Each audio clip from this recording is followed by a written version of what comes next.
Hi everyone, I'm Charlene Habermeyer of Good Parenting, Brighter Children, and this is Tidbits of Wisdom for Parents.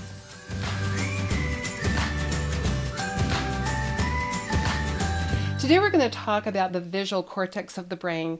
I had mentioned to you that there are three areas of the brain that music affects majorly, and those are the auditory, the visual, and the motor cortex. I also told you about a number of other areas in the brain that music affects, but let's talk about the visual cortex. The visual cortex is 5 times larger than the auditory cortex. So it's already established in the brain that we learn more by, and quicker and easier, more by seeing than we do by hearing.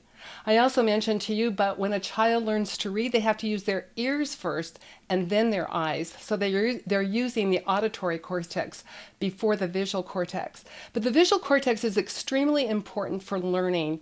It's also important, it's called visual perception.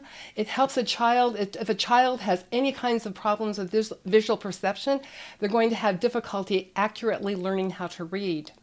But visual perception is also when a teacher gives a direction to a student to maybe go to the principal's office. If they have visual perception, they're going to be able to make it to the principal's office. They have a sense and feel of direction. Also, when they're copying something from a board, being able to look at the board and then being able to take what they see on the board and then transfer it to their paper on their desk. That's all visual perception, and that's all related to the visual cortex of the brain. But there's another aspect of the visual cortex of the brain, and that's visual spatial learning. That is extremely important because that's when a child forms pictures in their mind. When they do that, it helps with reading comprehension. Think about when you read a book, especially a fiction book. Are you thinking about the book? Are you thinking about the different aspects of what you're reading? Are you forming a picture in your mind? When we form those pictures in our mind, then it helps us with reading comprehension. We will remember what we read. There's another aspect of visual, spatial visual, and that is when we're doing math, particularly with higher levels of math, you have to be able to see in your mind those pictures, that math problem, how it relates, everything related to it, and it will help you with math. For instance, Albert Einstein was a mathematician. He was a great mathematician, but he was a spatial genius. When he died, his brain was divided into 5 sections. They didn't do a very good job, by the way, of dividing it. But anyway, Dr. Marion Diamond at the University of California at Berkeley, she received one of the sections.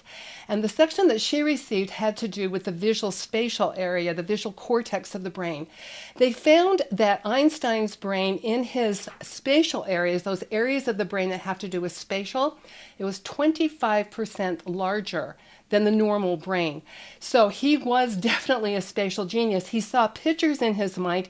E equals mc squared was a product of his mind before he ever put it on paper and before it was ever proven. Now, he was also a musician. He played the violin. And if you read any of his biographies, his son and his friends talk about that when he was having difficulty coming up with a certain problem, that he would take his violin out and he would play it. And he would play it until he was able to solve and resolve the issue and the problem that he was working on. He said that music helped him to see the problems that he was working on. That's the spatial area of the brain working. Okay, now, also, there are things out there now, there's whole curriculum around STEM subjects. STEM is was science, technology, engineering, and math. Now, they've also added 2 more M's. They've added music and medicine to it.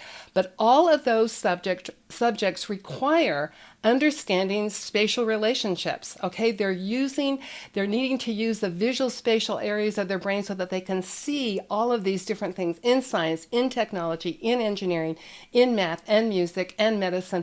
Everything is a product of seeing it in the mind first before they really, truly understand it. So it's an extraordinarily important part of the brain that you want to develop, that you want your children to develop, and that they have a good spatial intelligence and understanding. It will help them with reading and with reading comprehension. It will help them with all of the science and the engineering, all those math problems, because they'll be seeing those things in their mind. Okay, also one thing that's the spatial areas of the brain are also tied to creativity. Kids who are highly creative are usually highly spatial, and as a little side note, they tend to dream in color. Most people dream in black and white. All right, so let me leave you with a quote. This is by Yo-Yo Ma, who's a very talented cellist.